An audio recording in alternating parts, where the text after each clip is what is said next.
asawa. May chance.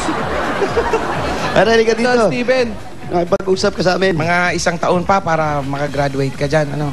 Yan ba, pag nakatapos ka dyan, dun sa trabaho mo, tataas ang Mag-aaral posisyon siya mo. ulit. Hindi po. Kasi high school grad lang po kasi ako eh. Tagal ko na pong hindi nakapag-aral. 9 years po. Kaya sobrang thankful ako ngayon nag-aral po ako ng college. Si Mister, anong natapos? Ano natapos si Mr.? Bukod sa almusal at pananghalian. Hindi pa nga nag-aalmusal. Katatapos lang matulog, bossing. Ano natapos mo, Steven? High school lang po. High school? Ba, hindi nilalang ang high school. Huwag mo nilalang yung high school. Dahil kasi kung di ka Hindi na po nakatapos ng... siguro mag-aaral kasi gusto ko po magkatrabaho rin eh. Pag medyo lumaki na po yung anak ko, pagkaya na sa school, magkatrabaho din po. Hindi, antay mo lumaki yung anak mo. Pag napag-aral na ni Mrs. yung anak mo at nagtrabaho na yan, ikaw na yung pag-aaralin ng anak mo. Yun. Maganda yun. Lumaki na po yung anak ko, magkatrabaho na po, pagkaya na po niya sa school. Hindi, pag nagtatrabaho na yung anak mo, huwag ka na magtrabaho kasi siya naman yung susustento sa inyo. Uwi ngayon. Oo. Tuloy ang pahinga, pare. Oo, wala na. Tuloy. Okay lang ba kay Mrs. yung setup nila? Okay lang. Mrs., okay lang ba sa inyo? Okay lang may nangyayari? setup na ganyan, Mrs.? Na si Mr., okay lang, walang trabaho. Minsan po nakakaranas din po ng ano. Nang inis. Minsan po kasi po minsan malit po yung sinasahod ko tapos wala na kaming panggastos. Nangihiram ako sa kung saan yung mga trabaho. Pero wala naman bisyo si Mr. Wala po. Dito oo. lang po siya sa bahay. Gawa yung Magbisyo bahay. ka. Uy, ano ka ba naman? Oo Parang naman. kompleto. Ang bihira naman to. Subukan niya. Alam mo, magkakaroon ka rin ng award. Ano? Baka ikaw yung best in Pabi. Nabangan mo, di ba? Best in? Pabi. Ano yun? Pabi. Award dyan, ha? Pabigat. Meron tayo niyan dito. Hindi, Mrs. Okay naman sa iyo yun. Bakit yun ang mga kinukunan? Babantay dito sa bahay. Paano mo siya kinakausap pag dumadating yung medyo dumadaan yung inis? Paano mo siya kinakausap? Galing ka Ano sa sinasabi trabaho, mo sa kanya? pagod na pagod ka, tapos nakita mo, nakahilata na gano'n. Oo. Alin yung hinahagis mo? Wala naman po. Hindi, ano sinasabi mo sa kanya? Minsan nagagalit, naiinis din. Pero Paano mo sinasabi Yeah. yan? magtrabaho ka na nga, ganun. Minsan, ang ano ko. Anong sagot niya? Eh, wala pang dumadating eh. Sabi niya magkatrabaho daw siya kasi wala naman nagbabantay sa bata. Iniisip din niya yung ano na, ng anak ko. Kasi makulit to eh. Hindi, ba't dito ganito gawin mo? Para hindi ka magalit sa kanya at para kumita siya, habang binabantayan niya yung anak mo, paswelduhin mo siya.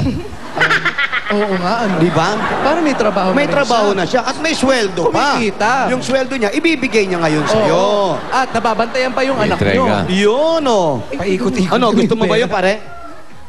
Oo. Gusto naman pala niya eh. Gusto niya, oh. Madali naman pala ang usap to si Oo, usap pare. eh. Kung may pera na siya, baka gusto mo mag-advance. Oo. Sige na, pare. Sayang din, oh. Advance ka na agad. Eh, eto, para na rin sa pang-araw-araw na gastusin ninyo. Na nakikita rin namin, si Mr. naman gustong maghanap ng trabaho. Oo. Kaya lang wala pa talagang dumarating. Tsaka Darating wala din yun. magbabantay sa anak. Wala magbabantay. At Mali. ikaw naman, nakikita namin kung gaano ka rin pinatayo mo rin yung pamilya mo, tinutulungan mo yung asawa mo. Mabait Ito, ka, mabait. para sa iyo, para sa kanya, ikaw ang nanalo, pero siya na yung Oo. kinakausap namin dahil diyan ka lang. Yan. Ganun talaga. Oo nga eh, si Steven yung natawagan ko ah. Bakit ah? Eh, wala kami maihita dito, boss. Eh, Tatanungin namin, magkano sinesweldo mo? Walang isasagot. Gaano kahirap yung trabaho mo? Walang isasagot. Lahat ng sagot nito, nga.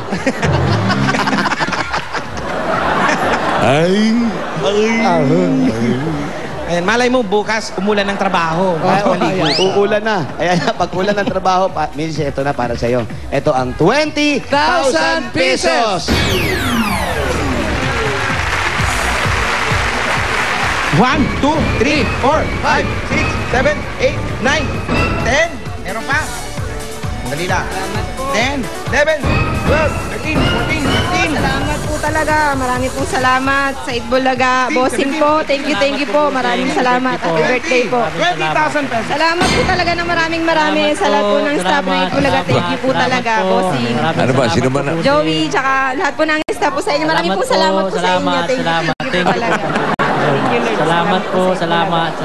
Ano ba? Salamat po. Maraming salamat po, Bossing. Salamat po. Happy birthday, bossing. Happy birthday po, Bossing. Salamat po. At ito, meron kayong SOS. Ba- Importante yan ngayon. Dapat si Miss na lang tinawagan ko. Kaya, Mrs. ha, papaalala lang po uli namin sa inyo. Oh, yung SOS. Lalo yung bata, bigyan natin, ituro natin. Parating alerto, ha? Laging alerto, pipito, 3 beses o mahabang pito. Ibig sabihin, humihingi ng tulong, ha? Yan. Medyo yung bahay niyo po, hindi naman po sa ano, pero may mga kahoy na nakapatong Yan, oh. na baka bumagsak po, ha?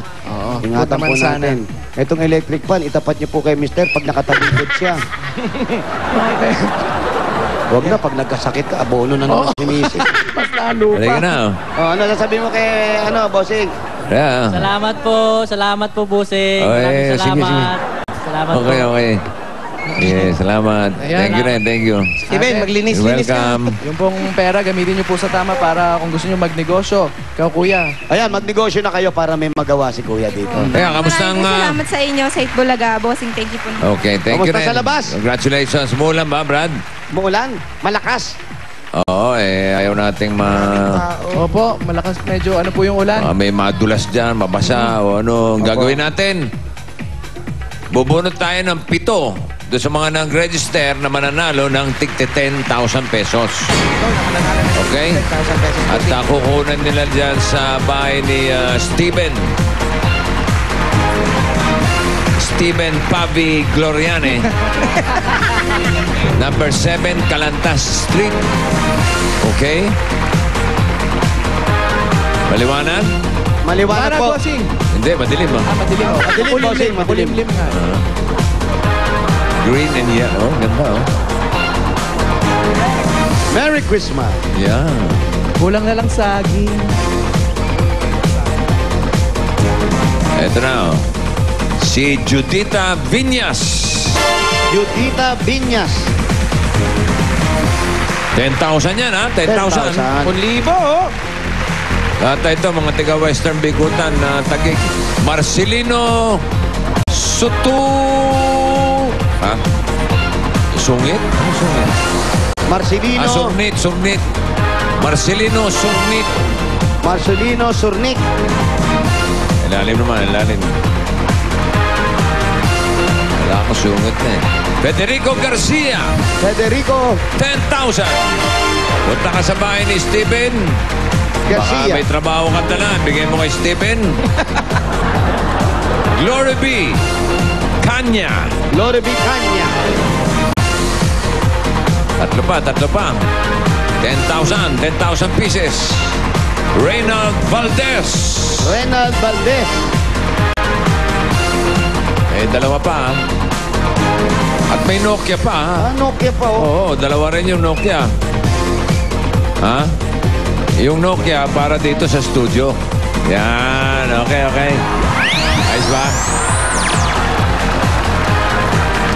Richard Yomol. Yo mo. Last. Ito ay kapitong mananalo ng 10,000 pieces. Maria Manis.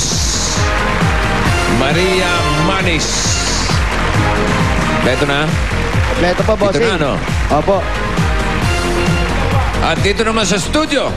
Ulitin lang natin muna yung mga pangalan. Opo, bossing. Sina Judith Viñas, Marcelino Surnit, Federico Garcia, Check. Glory Vicania, Present. Reynald Valdez, Present. Richard Yomol, Present. Maria Manis. Present. Okay, puntahan nila dyan para makuha nila yung mga tigte 10,000 nila. Sa number 7, Calantas. Hanapin si Steven Gloriane.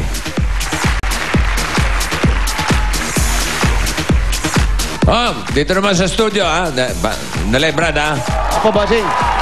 Burot lang ako ng dalawa mananalo ng Nokia Dual SIM C200. Ayan, na may easy swap. Yan po yun. At yung Nokia X101 para sa mga mahilig sa music. Dual SIM din yan. Ito na una sa